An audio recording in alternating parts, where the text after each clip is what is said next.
Welcome along to episode 30 of Off the Leash, brought to you by the Racing Post in association with Premier Greyhound Racing. The top class action keeps on coming, and we're in top class company once again. Tony Bullen. Tony, how are you?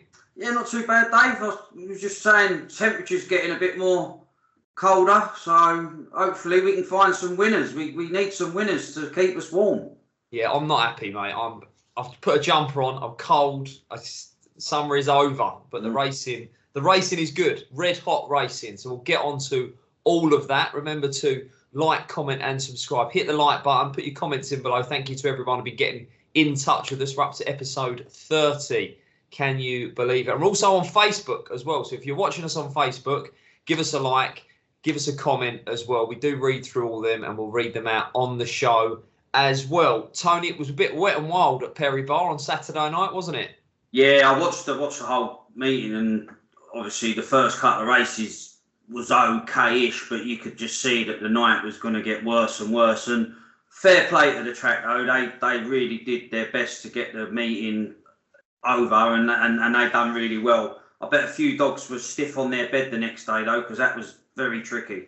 Yeah, well, the 7:10 at Perry Barr's demanding enough for the St Ledger, and it definitely didn't quicken up the track. I know that much. So I'd imagine there were some tired dogs the next day. 100%. I see they made an adjustment to the going, Perry Barr. But to be truthful, when conditions like that, times are irrelevant anyway, Dave. Yeah, exactly. There's a good old saying in ground racing. I only worry about time when you're doing it. So there you go. Right. We will tackle the St Ledger. We're going to look at the first round heats. We'll also have a little look at the Birmingham Cup, but there's so much happening. We're recording this on a Wednesday morning, Wednesday, the semi-final day of the East Anglian Derby. So they're tonight at Yarmouth. We've got the Produce semi-finals tomorrow at Swindon, and the first round of the Puppy Cup at Romford on Friday. So it is relentless. We'll probably drill down into all of that a little bit more on next week's show. We're going to focus on the St Ledger. We'll look at all 6 heats. We'll look at the fastest heat winner in the Birmingham Cup, and then we'll bring you all the draws, the prices, heat and outright, some views, and we'll give you our best bets as well. So stay with us. We are up to episode 30, and we're now going to crack on with the St Ledger heats. Now we're going to start with Greenwell Ange winning heat 1 in track 4, winning time 43.29. There was 2 big guns in here though, Tony, for outright honours. Kunoff Crow, the Kent St Ledger winner in trap 2, and Hacker Carlo went in trap 1. So traps 4, 2 and 1. Greenwell Ange, Kunoff Crow and Hacker Carlo were your qualifiers. But a little bit of a turn up here. Not a massive shock because Greenwell Ange can shift, but a decent run as well. Yeah, I think Connection's got to be delighted with the way Greenwell Ange has returned from season. I mean, she won over the 480 metres in a prep race, obviously, but that was her first run. She was forced to withdraw from the Grand Prix final at Sunderland, having dropped in season, and she just got to the front. I mean, she done a 16.21 sectional, so that really did beat the others to the punch. Hacker Carlo just couldn't get into any rhythm for me. Kuna Crow, is not going to down tools at any stage, but all credit to Greenwell Ange. I mean, she's a nice size bitch in fairness. She's top 31 kilos before, so she ploughed through the conditions that wasn't as tricky for me as they got later in the night. I definitely feel like conditions deteriorated throughout the meeting as the torrential downpour continued. Right, 43.29 the winning time there. Right, we'll now move on to heat number 2. And it was an interesting run around the outside, Toddy's Thunder for Tom Hilbron, who did win. Now, in my eyes, was unproven coming into this over this 7:10. I think it'd been running over the 660 at Sheffield, but this was a whole new ball game. Was in with Magical Luna in trap 2, who finished 2nd, and Tremora Rex, who finished 3rd in trap 4. So 6-2-4, 43.29 the time there. Tony, what did you make of this one? Yeah, I mean, look, she's running out of her skin. Obviously, Sheffield to Perry Barr is a completely different type of circuit, but Toddy's Thunders just showed that urgency at the boxes and was never ever in doubt. I mean, I fancied Magical Luna in this particular race. I don't think Magical Luna was disgraced in defeat because it was just sort of could never really get going at any stage, Magical Luna. But all credit to Toddy's Thunder. I think she confirmed that she stays, Dave. Yeah, 43.39, not 29, 43.39, the winning time there. So 10 spots slower than Greenwell Edge, but the rain had really started to pour at this stage. So it's a good effort from Toddy's Thunder around the outside in the stripes there. Right, we'll move on then to a dramatic race, should we say? This was definitely dramatic. Heat 3. Tuano Bella, the Golden Jacket finalist for Paul Donovan, went in trap 2 here. 43.79 was the winning time. And you would have thought, well, Tuano Bella's won. She's gone from the front, and that was that. No.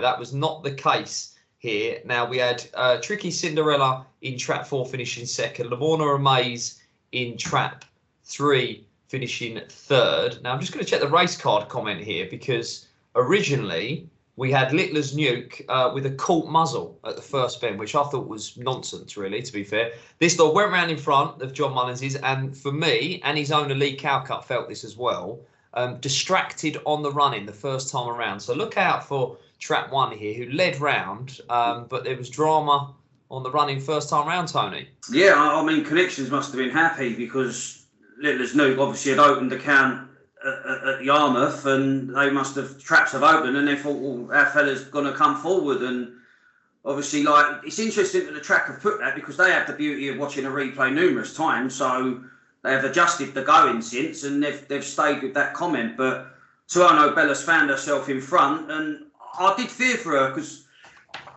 I thought as the track got a little bit more holding, sometimes these bitches don't necessarily get through it, but she did get through it. Tricky Cinderella kept on well enough to qualify. But yeah, there was drama in the early stages, but she found herself in front at an early stage to Ono Bella, which she needed to do.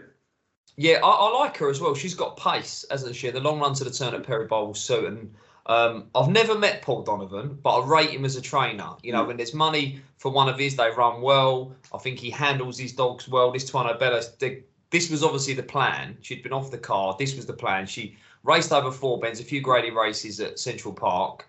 Then she went up to the 540, I think it was at Crayford. So he's built her up, Paul, along the way, prepared her for this. Now, you can argue, and I think it's a strong argument, that she was fortunate here. But, you know, you've got to take your chance, and she has got the pace to front off against almost anything in this St Ledger. Yeah, and she, as you said last week, she's got Golden Jacket finalist. So she does stay okay, and you got to take the rough with the smooth in this game, and she's still in there pitching.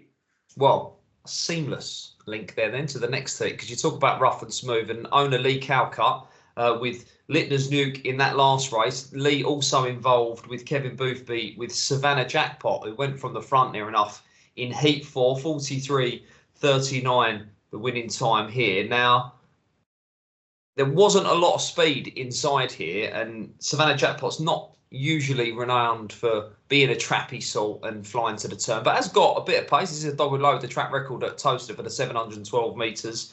Got off the front, and there was all sorts of trouble in behind. I think Ballymac Taylor's picked up an injury and was unfortunately eliminated. So a big gun gone there, Durando champion.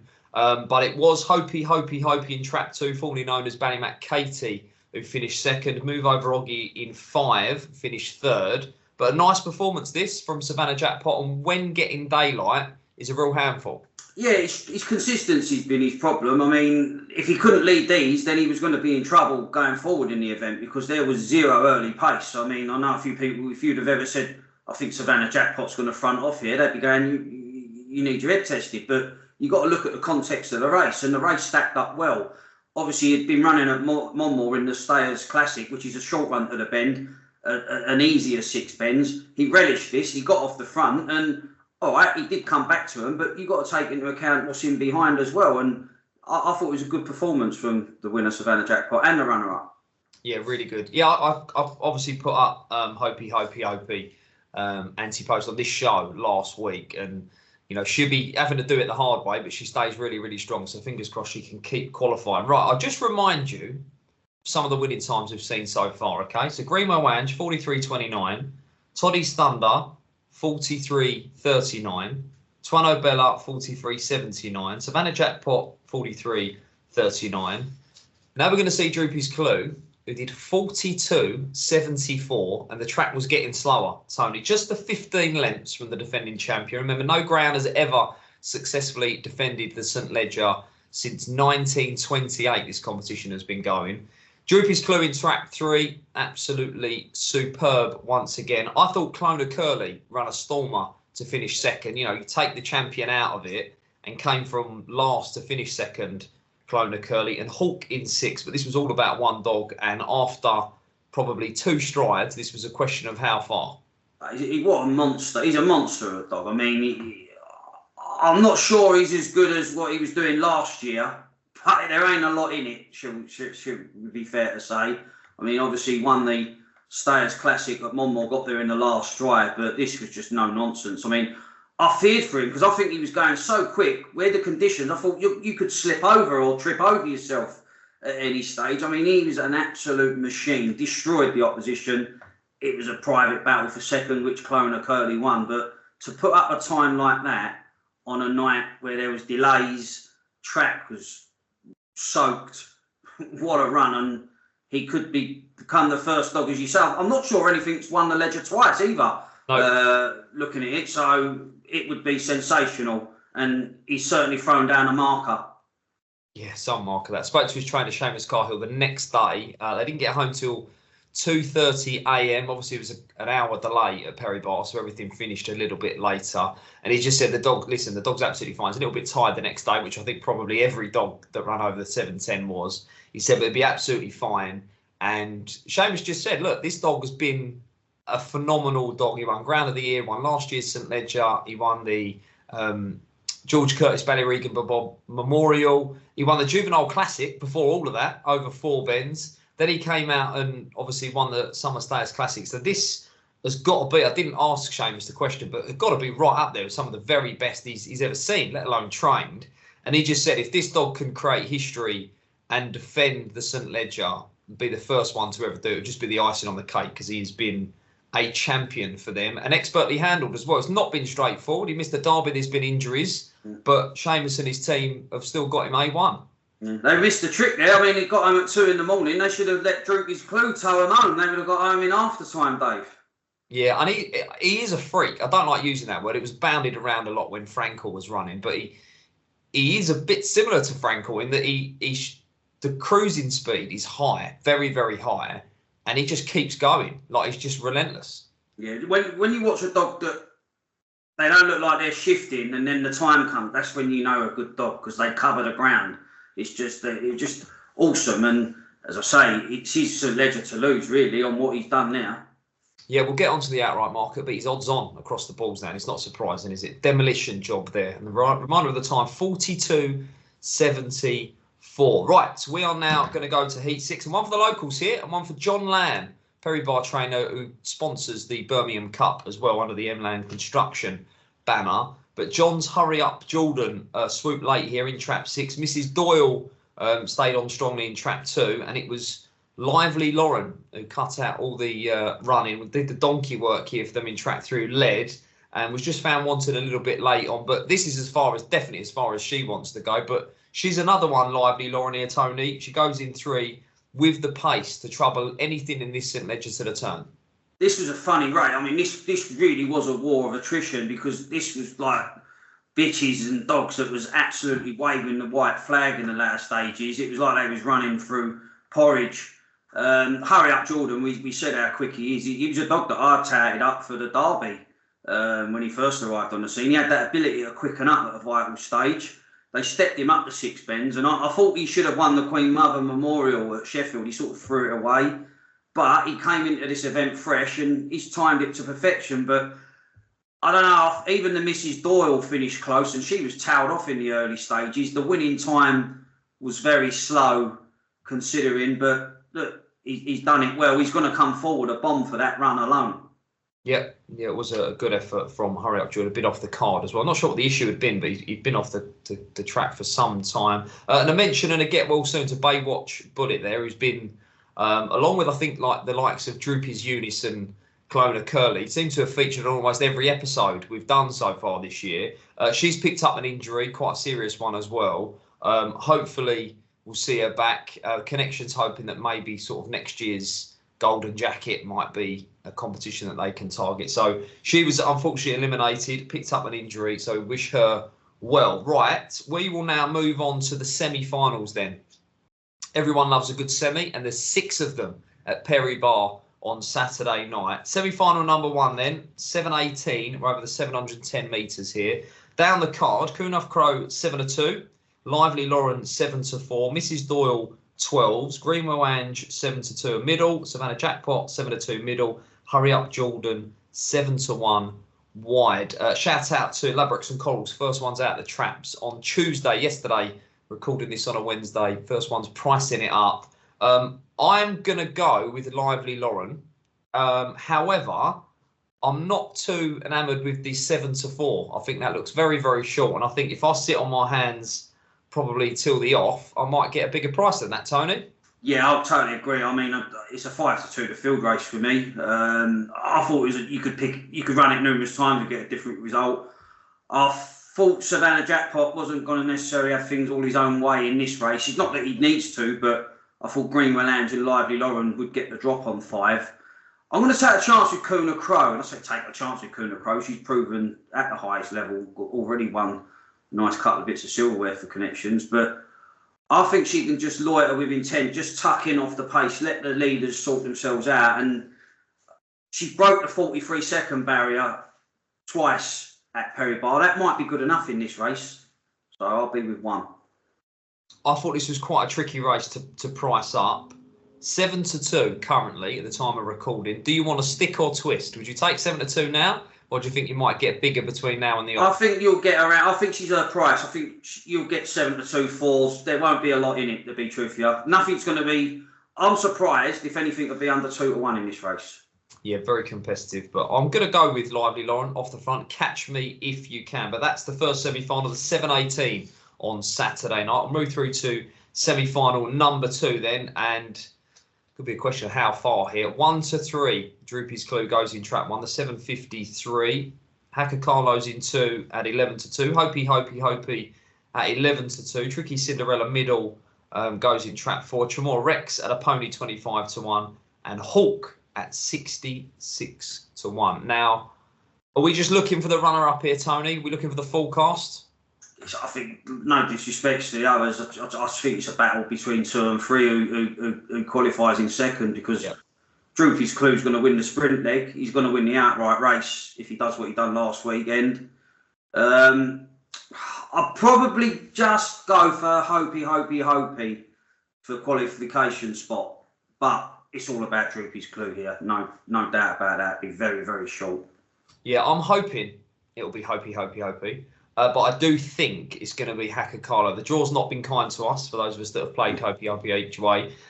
We just wanted to avoid Droopy's Clue really in the semi-final, because then you've got 2 qualification places to go for. I feel same as you, Tony. There's just one up for grabs here. And I think Hacker Carlo's got the legs of Hopey to the turn.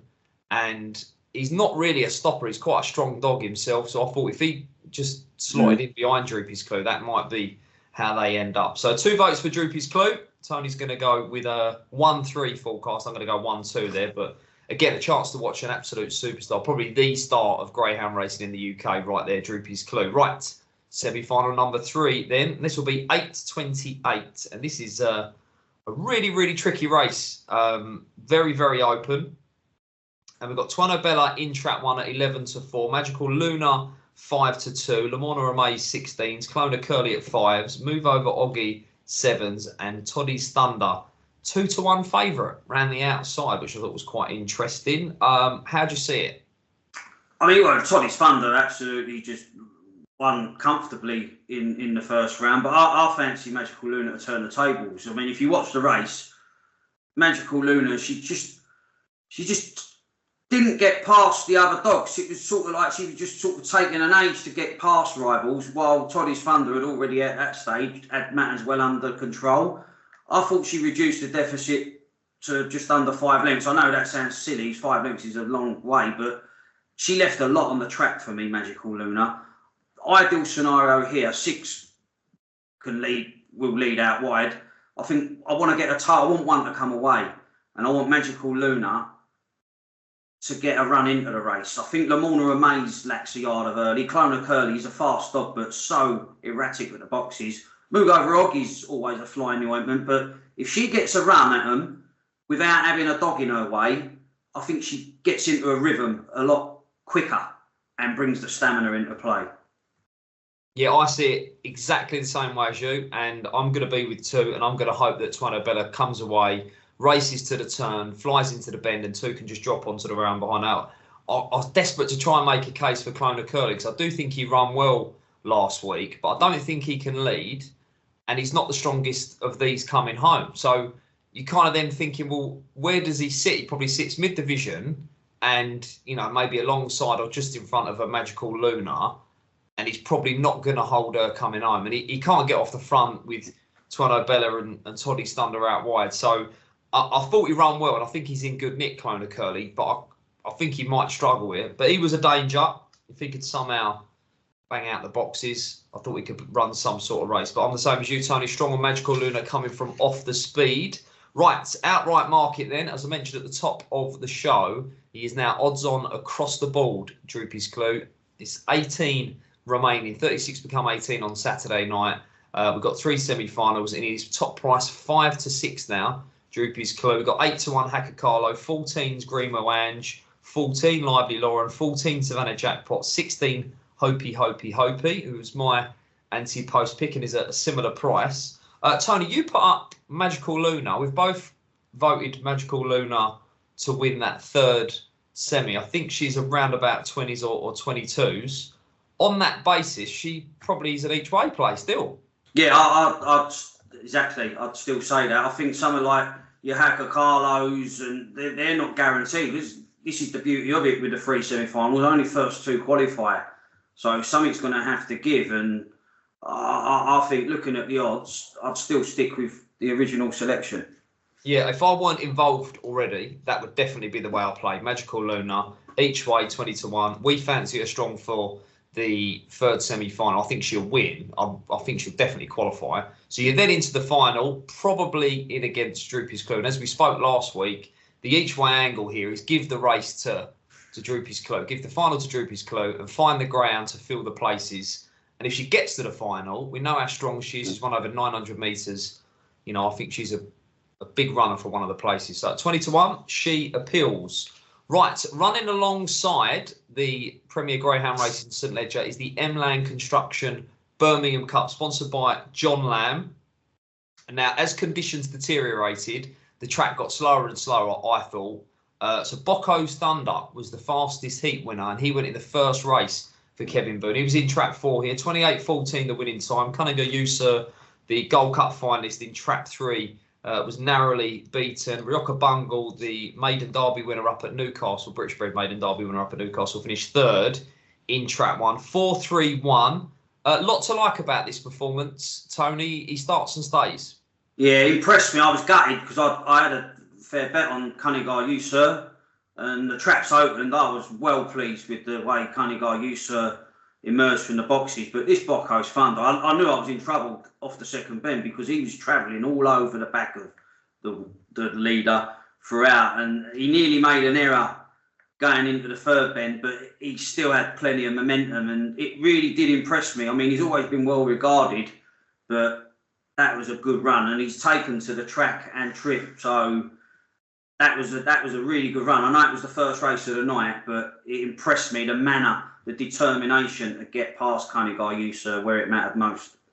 Yeah, good performance, that one. Right, that was the fastest heat winner. Let's have a look at the semi-finals then. 3 of them. So you've got 6 semi-finals on Saturday night at Perry Barr, 3 in the St Ledger, and these 3 in the Birmingham Cup. We'll start 7.01, semi-final number 1. Droopy's Extra Good on the inside at 6 to 1. The Pall Mall winner, Aero Secundai, 7 to 4 in trap 2. Unanimous Leon in trap 3 at 7 to 1. Cunningham User 9 to 4 in 4. Tricky Wiggles at 9 to 2. And Ballyclary 10 at 8 to 1. Now, having spoken to you off camera, heading into the Birmingham Cup, I know you was quite strong on Droopy's Extra Good. You know, you're a big fan of this one, Tony. What do you make of the draw, and what do you make of that one's claims in this race? I'll be if these are the prices that they're going to be, I'm going to take a chance and go with the jackpot, Dave. I'm going to do 1 and 5 reverse forecast here.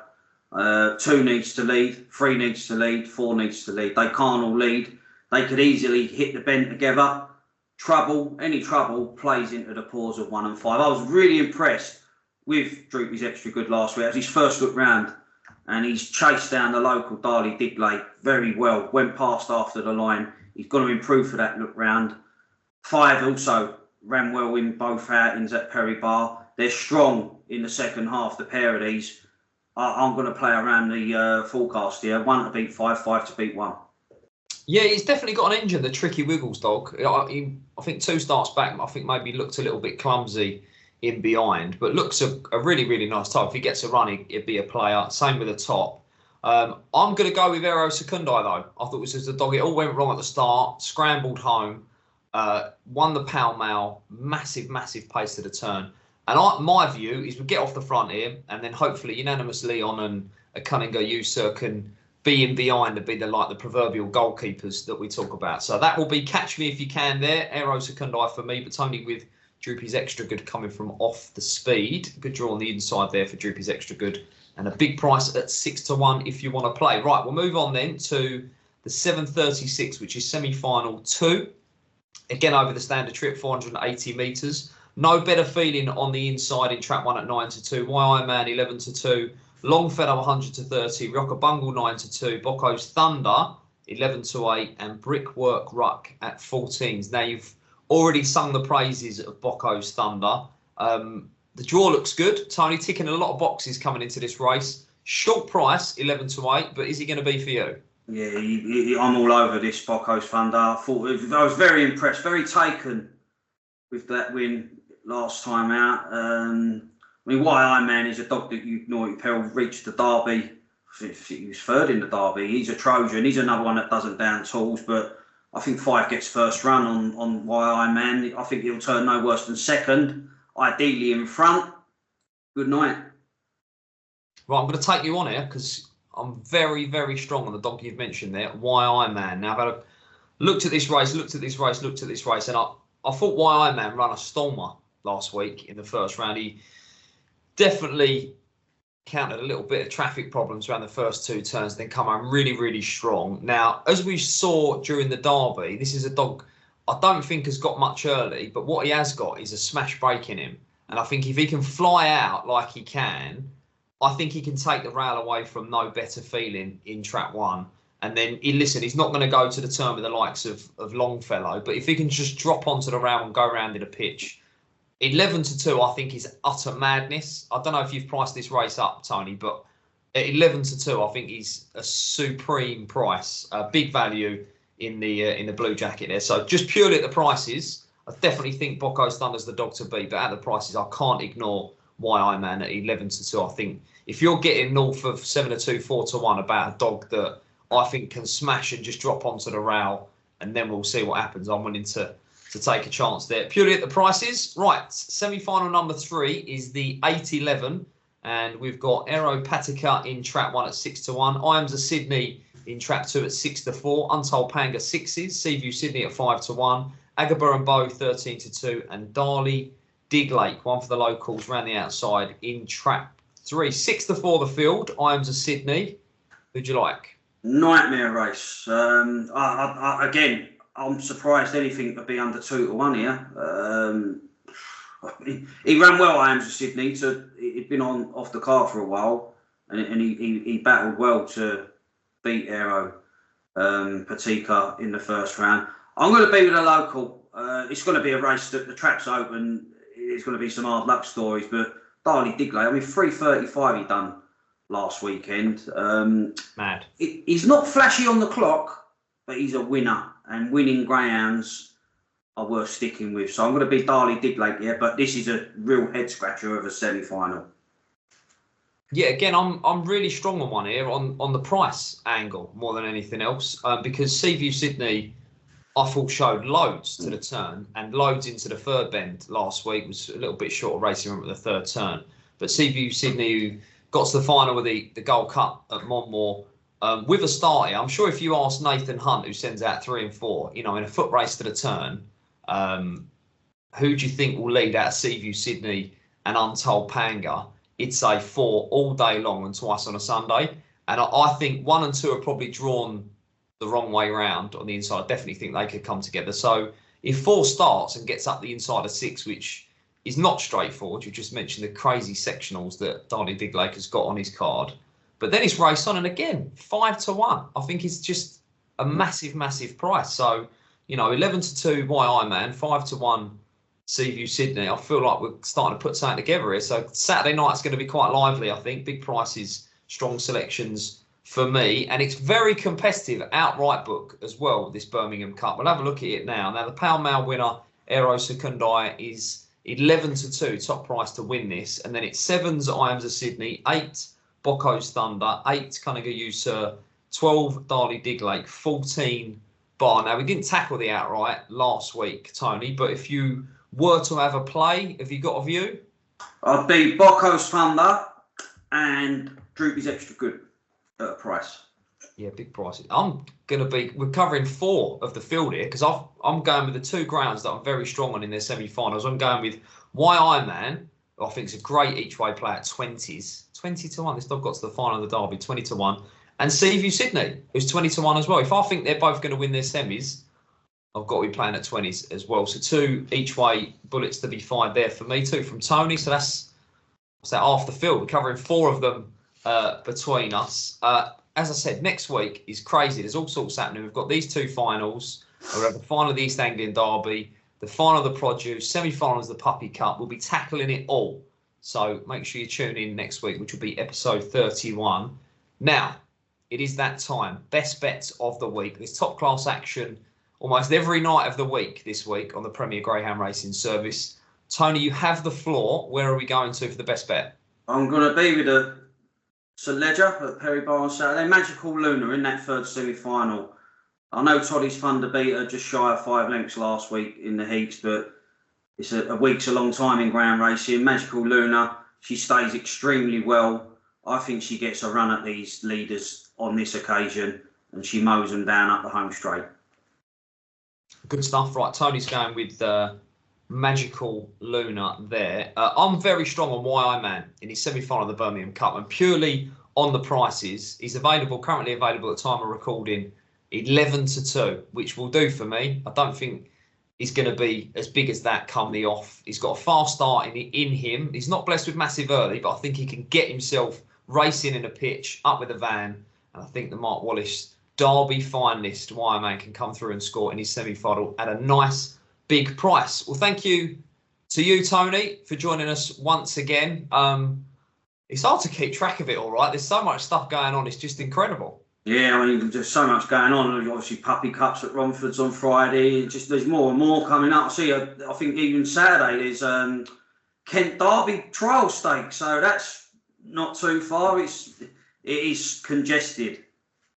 Yeah, I'll tell you what, that Premier Greyhound Racing Kent Derby is going to be one of the competitions of the year. If Churchfield said in there, I think he's the defending champion. King Memphis is going for it. Queen Joni's going for it. So we look forward to that one of many, many Premier Greyhound Racing sponsored competitions coming up. We've got the Ledger going on at the moment.